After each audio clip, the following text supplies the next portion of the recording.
En los días de Noé había signos de decadencia, pero la tierra era aún rica y hermosa gracias a la providencia divina. Abundaban el oro, la plata y las piedras preciosas. La raza humana aún conservaba mucho de su vigor original. Solo unas pocas generaciones habían pasado desde que Adán tuvo acceso al árbol de la vida, y la vida del hombre aún se contaba en siglos.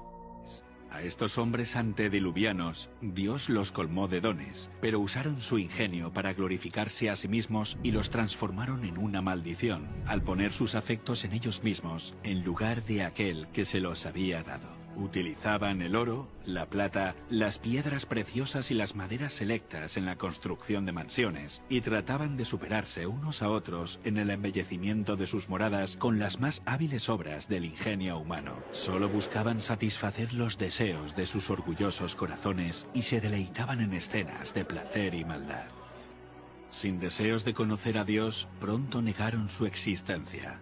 Los idólatras de falsos dioses dotaron a sus deidades de atributos y pasiones humanas. Se corrompió la tierra delante de Dios, y estaba la tierra llena de violencia. Dios dio a los hombres los mandamientos como una ley de vida, pero violaron su ley, y el resultado fue todo pecado imaginable. Y dijo: raeré de sobre la faz de la tierra a los hombres que he creado. Si no cesaban de contaminar con sus pecados el mundo entero y sus ricos tesoros, Él los borraría de su creación y destruiría todas las cosas que con tanto amor les había brindado. 120 años antes del diluvio, el Señor contó su propósito a Noé por medio de un ángel y le ordenó construir un arca. Mientras la construía, Noé tenía que predicar que Dios iba a traer sobre la tierra un diluvio para destruir a los impíos. Aquellos que creyeran el mensaje y se preparasen para este acontecimiento, arrepintiéndose y reformándose, obtendrían el perdón y serían salvos. La sabiduría humana no habría podido idear una construcción de semejante resistencia y durabilidad. Dios fue el diseñador y Noé el maestro constructor. Mientras Noé daba al mundo su mensaje de amonestación, su trabajo daba testimonio de su sinceridad. Mientras construía aquel enorme barco en tierra seca, multitudes de todas direcciones se acercaban para contemplar aquella extraña escena y oír las fervientes palabras de tan singular predicador. No quisieron renunciar a sus pecados. Durante el tiempo que aún quedaba hasta el diluvio, su fe fue puesta a prueba, pero no pasaron la prueba. Algunos estaban plenamente convencidos y hubieran atendido las palabras de advertencia, pero eran tantos los que se burlaban y lo ridiculizaban que terminaron participando de ese mismo espíritu.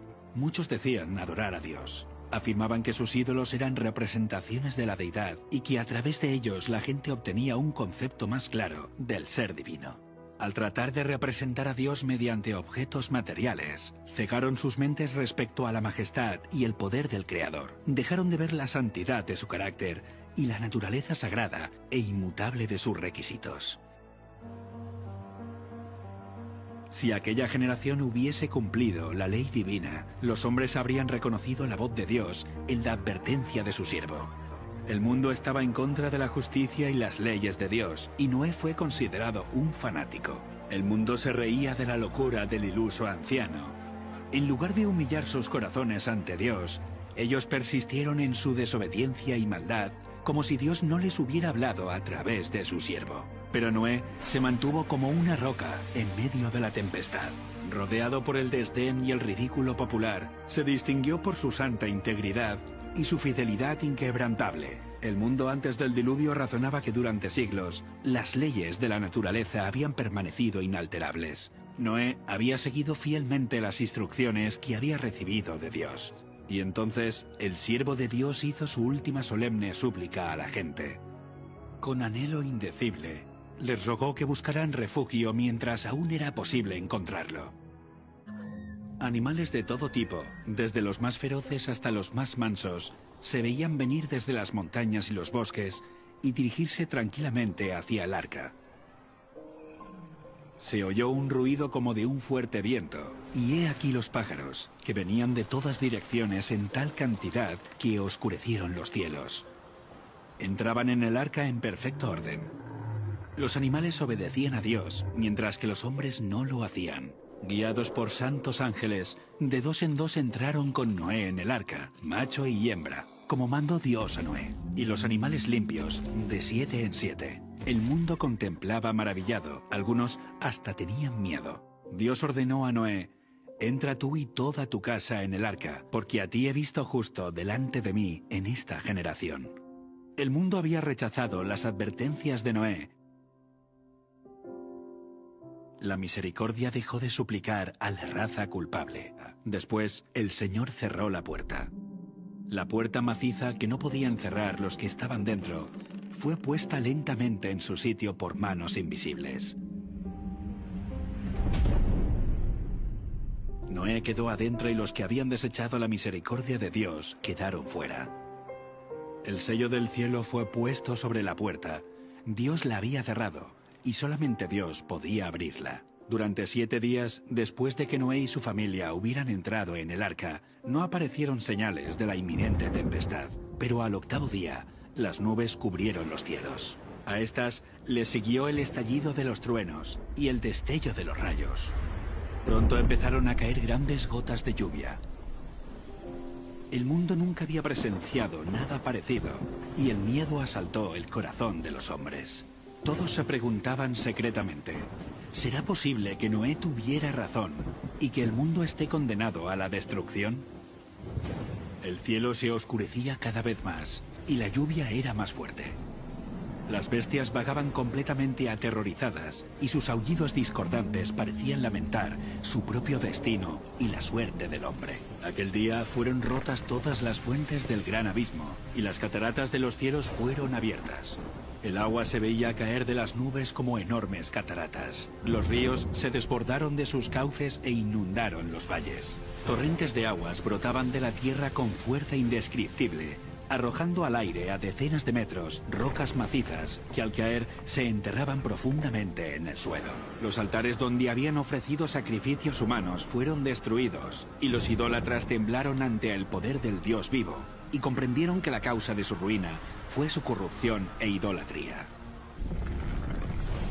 A medida que la violencia de la tempestad aumentaba, árboles, edificios, rocas y tierra fueron lanzados en todas direcciones. El terror de los hombres y los animales era indescriptible. Por encima del rugido de la tempestad podían escucharse los lamentos de un pueblo que había despreciado la autoridad de Dios. Muchos estaban frenéticos por el miedo y estiraban sus brazos hacia el arca, implorando que se les permitiera entrar. Pero sus súplicas fueron en vano.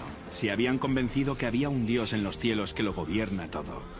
Otros se sujetaron al arca hasta que las embravecidas aguas los tiraron o se cayeron por la colisión con rocas y árboles. Los rugidos de los animales que estaban dentro del arca expresaban su miedo y dolor. Pero en medio de los revueltos elementos, el arca continuaba flotando con toda seguridad. Otros se ataron a elevados árboles en la cumbre de las colinas o las montañas. Sitio tras sitio que prometía seguridad era abandonado.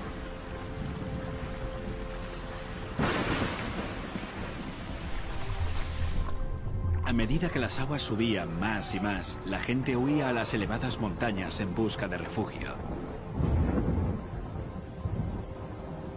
En muchos lugares, hombres y animales luchaban por el mismo sitio, hasta que ambos eran barridos por la furia del agua. Desde las cimas más altas, los hombres contemplaban un enorme océano sin costas. Las solemnes advertencias del siervo de Dios ya no eran objeto de ridículo y mofa. ¿Cuánto habrían deseado los pecadores condenados recuperar la oportunidad que habían dejado escapar? ¿Cómo rogaban que se les concediera una hora más de gracia, otra manifestación de misericordia, otra invitación de los labios de Noé? Pero ya no escucharían más la dulce voz de la misericordia. El amor, no menor que la justicia, exigía que los juicios de Dios pusieran fin al pecado.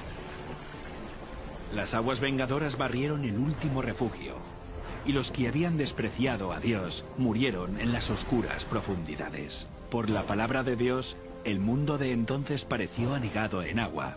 Pero los cielos y la tierra que existen ahora están reservados por la misma palabra, guardados para el fuego en el día del juicio y de la perdición de los hombres impíos.